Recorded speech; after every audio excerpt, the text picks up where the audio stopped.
So what brings us here today around Mayfair Mansions Apartments is this is my childhood neighborhood. This is where I grew up. Went to Neville Henry Thomas right across the street, elementary school. And this is really the foundation to what helped mold and shape me. So this whole little stoop just brings back a lot of memories for sure. You know, people I grew up with, people I used to play with, and you know, having been in a house before the street lights come on, just a lot, you know, comes back. You made it. That's what I would tell my 10-year-old self today, that I made it, because it was so much, you know, violence and drug activity in this neighborhood growing up. I wasn't sure if I would ever make it anywhere. So to be 33 now, I could look at my 10-year-old self and say, I made it. Growing up in this type of a community, we understand that it's plagued by you know, normal obstacles that the urban community is plagued by. Low-income household, alcohol abuse, drug abuse, violence in the surrounding areas. But inside of our home, we always had structure, and we always had love, and we always had attention. And every child needs that. And when you have that type of a support system, and when you have that type of backbone, so to speak, it allows you to develop your confidence. And the more confidence you develop, the more chances you take. And the more chances you take, eventually you're gonna make it to your goal. It's just like any athlete or any sports player. They may miss a shot or drop a pass, but the more you give them the opportunity to be successful, eventually their numbers will go up and the ratios are serve in their favor. There was a lot of drug and, you know, a lot of violence activity, so you would hear gunshots late at night. You know, before the street lights came on, it was, you know, neighborhood beef. Sometimes it was Kenilworth and Paradise or Mayfair and Paradise, and for both of us to be so close, you just never knew, you know, what would happen when you're outside riding your bike or on a blacktop or, you know, jump a double dutch. You just never know what would happen. None of my friends never got shot, but, you know, the neighborhood lost a lot of solid men, you know, due to beefs and violence. My grandma used to live in 3784, apartment 3, right in front of the playground. So growing up, she was definitely a cornerstone in our family, with watching us outside, you know, giving us wisdom. She never came outside. She stayed in that window though. Hey, stop that fighting, make up, you know. We can't keep hurting one another. We got to learn how to get along. So, you know, just those small little, you know, trinkets and seeds that she planted, you know, stuck with me as I had my first fight, you know, around the neighborhood, you know, as I began to grow up and going in front of 3784, just looking at, you know, her apartment building and looking at the screen. You know, everyone could come to my grandmother's house to get a plate of food. She never had any money for you, but she believed in feeding you.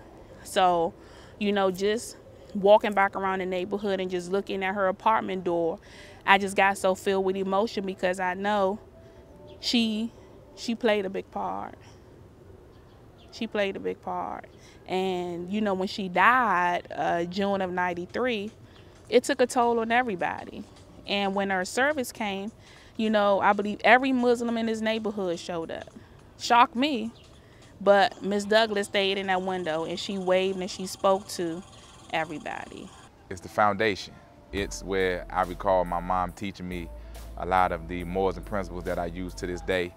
It's where a lot of the examples that we display in the general public, in the open market, were developed between myself, my sister, and my mom. So we got a lot of fond and positive memories at this address. The Community Day is a call to action. Do you want to learn how to win at life? Do you want to learn how to win past your current circumstance? And do you want to learn how to win with other individuals who are already motivated to win and to soar and to succeed greater than they already are? Then this is a place for you. WIN is wellness, investment, involvement, and nutrition. So it's 4 different components that we believe will establish a foundation for anyone looking to make progress in their life. There's a lot of youth that's coming up behind us in the same neighborhood. Although they're not coming up in the same way that we are, it's still some tendencies that still exist. So the community day theme being win, you know, wellness is something that the African American culture does not put first. You know, investment is something that the culture, as a culture, we all need to learn how to do to sustain and create generational wealth for our children and their children's children to come. You know, involvement, if we don't be a part of the solution, then inadvertently they believe that we are the problem. So what can we do to take our seat at the table? And then nutrition, you know, it's not just about what we eat, it's what we think, it's what we do, it's who we, you know, collaborate with and involve ourselves with. So the theme of the community day has so many significant components around how we can become more wholesome as we move forward out here in the world. Through Tanika's vision and her resourcefulness, we've been able to adopt a number of sponsors who can't wait to support and can't wait to pour resources back into the community that we come from. I know that this community is near and dear to Tanika's heart as well, and when she came to me with the idea, I was all on board. We have youth mentoring programs like Big Dreams Eat and Lead by Example, which are Black-led and Black-owned, right here in our own nation's capital. We also have Fly by Nature, which is one of many anti-bullying organizations that are on the front line, you know, providing families with intervention and prevention around bullying solutions. More importantly, we'll be doing Moon Bounce, you know, Zumba fitness for those that want to exercise. We'll also be giving away free haircuts by Chase Cuts, another pioneer in the community. And then last but not least, we have Brown Building Group, which is a Black-owned organization by my brother. Brown Building Group is a real estate acquisition company, and that's one of the components in the acronym. The I component stands for investment, and because I'm a licensed realtor in Maryland, DC, and Virginia, what I would do is share some of the wealth building principles that I've been able to use through the Brown Building Acquisition Group and show the community how we can begin to initiate wealth creation through home ownership. And then, of course, myself, Tanika Brown, we have Bullying Is Not Dope, where our mission is to bridge the gap between the effects of mental health illnesses in urban communities behind the effects of bullying. Mental health in the African American community is downplayed so much.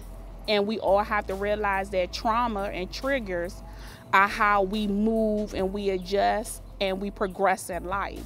So coming out to this community day is allowing us to know that you want to learn how to win past where you are. We all are winners, but how do we win past the level that we are on? In order to keep moving forward and in order to keep elevating higher, you have to surround yourself by other individuals that are already winning at this game of life. The community day is expected to be one of the highlights of my life. As you continue to grow and get better at life and making decisions, you ultimately expect to help those who are attached to you. And because this is the community that we come from, the community continues to be attached to us. Mayfair is one big family. Everyone knows everyone or knows a family member of someone that lives out here in this neighborhood. So when we talk about winning at life, we want to consider the future. The children growing up, riding their scooters, playing on the playground, jumping double dutch, riding their bike. What breadcrumbs or what roadmap are we leaving for them to follow? How are they going to succeed without some type of direction? What we want to do is we want to establish a hub in a community that allows people to simplify the process from renting into home ownership. Any questions that you may have about the home buying process, we can answer them there that day.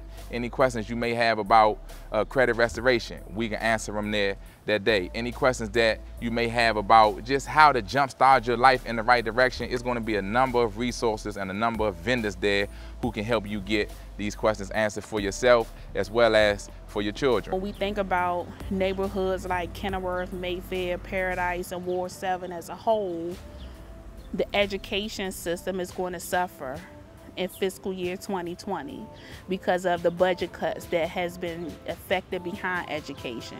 So as parents, you know, as guardians, as grandparents, what do we need to do to begin to plan for next school year You know, is after school programs going to be affected? You know, are the guidance counselors or school nurses going to be affected? You know, coming out under that eye for involvement, we're looking to get you educated about how you have to start planning for next school year, and don't allow the summer, these 6 to 8 weeks, to go past and you don't be prepared for what's to come. Because Neville Henry Thomas, which is formerly known, which is now Thomas Elementary, is one of the schools in Ward 7 that's affected behind budget cuts, which is the school right across the street. So do the parents and the community know that Thomas Elementary was one of the schools affected behind the recent education cuts?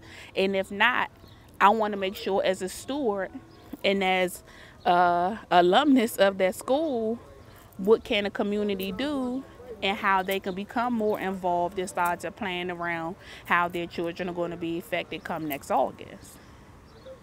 So it's a lot of great information that we're going to provide to the community today. But more importantly, we are success stories of this neighborhood. You know, it's not enough to graduate from the college campus and not go back and empower and inform the next student body behind you. That's how I look at this community day. This was a two-way, you know, drug circle back in the day. You know, drug going in and out on all sides of the circles. That's how it became a one-way traffic circle. Back in the day, the Muslims used to provide security for this neighborhood. There was no special police officers that they see now. So when we talk about success stories of the real Mayfair Mansions, you're looking at one right now. So I believe it's so important to come back and just give away the game. You know, give away the blueprint, give away the information. At least I've done what I believe is my due diligence around helping the next man behind me. Because it's not enough to get the information and don't tell somebody else how you got it. That's where generational wealth comes from. That's where investments come from. When you figure out a way out, you go lead a map for other people to do it. That's what Harriet Tubman did with the Underground Railroad. She found a way out and she went back, and those that wanted to follow her, they made it out too.